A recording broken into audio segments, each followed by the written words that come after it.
আসসালামু আলাইকুম viewers, welcome back to my channel. আজকে আরও একটা নতুন রেসিপি নিয়ে আপনাদের সাথে শেয়ার করতে চলে আসলাম। আশা করছি সবাই ভালো আছেন আল্লাহর রহমতে। আমিও অনেক ভালো আছি আল্লাহর রহমতে। তাহলে আর কথা না বাড়িয়ে চলুন রেসিপিতে শুরু করা যাক।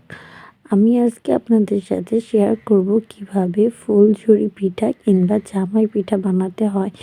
এই রেসিপিটা দেখে একবার বানিয়ে ট্রাই করে দেখুন, অসম্ভব খেতে মজাদার হয় এই পিঠাটা। আর এই পিঠাটা বানিয়ে আপনারা কিন্তু সংরক্ষণও করতে পারবেন।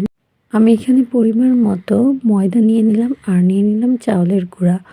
ময়দা নিয়ে নিলাম 2 কাপ আর নিয়ে নিয়েছি চাউলের গুঁড়া 1 কাপ আর নিয়ে নিলাম চিনি স্বাদ মতো আর অল্প একটু লবণ। আর দিয়ে দিব এখানে 2টা ডিম। দিয়ে ভালোভাবে এই মিশ্রণটাকে মিশিয়ে নিব। আর হ্যাঁ, আর এখানে দিয়ে দিলাম প্যাকেটের গুঁড়া দুধ। দিয়ে ডিমটা দিয়ে আর রুম টেম্পারেচারের পানি দিয়ে দিব। রুম টেম্পারেচারের পানি দিয়ে এই মিশ্রণটাকে ভালোভাবে মাখিয়ে নিতে হবে। এই আটার মিশ্রণটা যেন একেবারে মিহি হয় এমন একটা মিশ্রণ করে নিতে হবে আর কি। একদম পানি দিয়ে একবারে পানি দিতে যাবেন না, অল্প অল্প করে মেখে নেবেন আর পানি অ্যাড করে নেবেন। আমি ভিডিওতে যেভাবে করে দেখাচ্ছি আপনারাও ঠিক ওইভাবে করার চেষ্টা করবেন। আমি এখানে হাতের সাহায্যে এই মিশ্রণটা মাখিয়ে নিলাম।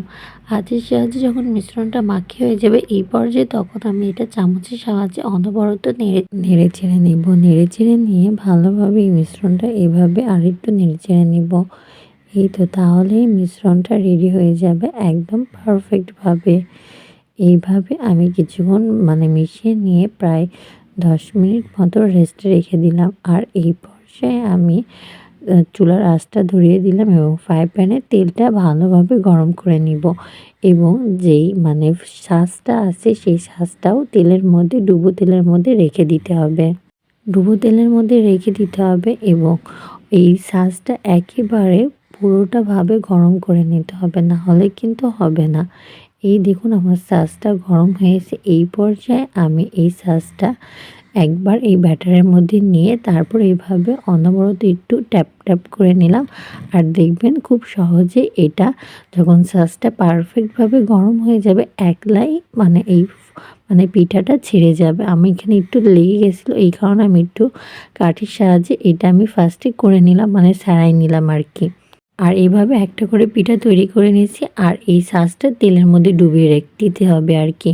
আর এই শাঁসটা কিন্তু এই ব্যাটারের মধ্যে সম্পূর্ণটা দিয়ে দিবেন না, তাহলে কিন্তু এই পিঠাটা লেগে আসবে, খুলবে না। এই কারণে আপনারা পরিমাণ মতো, আমি ভিডিওতে যেভাবে দেখাচ্ছি ততটুকু পরিমাণের এই শাঁসটা এই ব্যাটারের মধ্যে দিবেন আর কি। দিয়ে উঠাই নেবেন। উঠাই নিয়ে তারপরে আবারও এই পিঠা এই তেলের মধ্যে দিয়ে দিবেন। তাহলে হয়ে যাবে একলাই, আপনারা দেখবেন এই শাঁসের দিকে পিঠাটা ছেড়ে যাবে। আমি আপনাদের বোঝানোর সুবিধার্থে অনেক কয়টা পিঠা বানানোর ক্লিপ আমি এখানে দেখাই দিচ্ছি আর কি। দেখলে আপনারা বুঝতে পারবেন কতটুকু। পুরাটা ডোবানো যাবে না, ব্যাটারের মধ্যে কিছুটা পরিমাণের খালি থাকবে। তারপরে আপনারা এই ব্যাটারটা তেলের মধ্যে দিয়ে দিবেন আর দেখবেন খুব সহজেই কিন্তু ছেড়ে যাচ্ছে। ভিডিওতে দেখতে পাচ্ছেন আমার কিন্তু আর এই পর্যায়ে কোনো রকমের কাঠি ইউজ করা লাগছে না। আর এই শাঁসটা কিন্তু কোনো পর্যায়ে আপনারা উঠায় রাখবেন না। পিঠা বানানোর শেষেই আপনারা আবারও এই শাঁসটাকে তেলের মধ্যে রেখে দিবেন গরম হওয়ার জন্য। না হলে কিন্তু পিঠাটা হবে না। দেখতে পাচ্ছেন আমার এটা একটু কম হয়েছিল বলে এই পিঠাটা কিন্তু পারফেক্টভাবে হলো না। এই কারণে আর কি, সেজন্য প্রত্যেকটা পিঠা যাতে পারফেক্টভাবে হয় অবশ্যই তেলের মধ্যে এই শাঁসটা রেখে দিতে হবে। এইভাবে আমি সবগুলো পিঠা বানিয়ে নিলাম। আর এই পিঠাটা অনেক দিন আপনারা বয়ামে রেখে সংরক্ষণ করেও কিন্তু খেতে পারবেন। একদম পারফেক্ট এবং মুচমুচে হবে এই পিঠাটা। আমার তো অনেক পছন্দ এই পিঠাটা। আপনারা দেখুন আমার এই পিঠাগুলো কিন্তু বানানো সবগুলো ডান। এই পর্যায়ে দেখুন আমি পরিবেশন করে নিলাম। দেখুন আমার পিঠাগুলো সবগুলো কতটা ক্রিস্পি হয়ে গেছে। আমি একটা হাতের সাহায্যে ভেঙে দেখালাম, একেবারে মুচমুচে। তাহলে আর দেরি কি, আমার এই রেসিপিটা দেখে এখনই বানিয়ে ফেলুন। আর যদি ভালো লাগে আমার ভিডিওটা তাহলে অবশ্যই like, comment, share and subscribe করে আমার পাশে থাকবেন। পরবর্তী কোনো ভিডিওতে দেখা হচ্ছে। সেই পর্যন্ত সবাই ভালো থাকবেন। আল্লাহ হাফেজ।